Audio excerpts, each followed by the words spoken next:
ব্যাস বাক্য থেকে সহজে সমাস নির্ণয়ের টেকনিক শিখব। আমরা জানি সমাস 6 প্রকার: দ্বন্দ্ব সমাস, তৎপুরুষ সমাস, কর্মধারয় সমাস, দ্বিগু সমাস, বহুব্রীহি সমাস, অব্যয়ীভাব সমাস।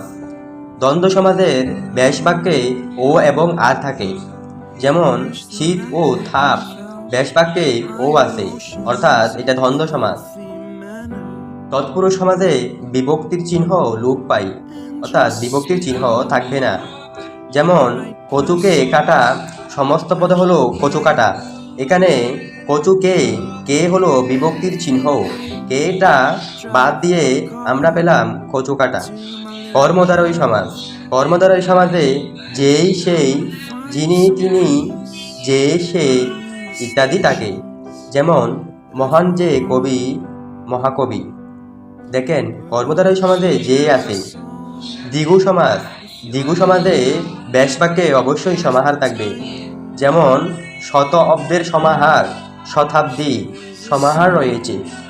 বহুব্রীহি সমাস, বহুব্রীহি সমাজে যার যাতে থাকে, যেমন নদী মাতা যার, যার আছে, অর্থাৎ নদী মাতা যার, নদীমাতৃ।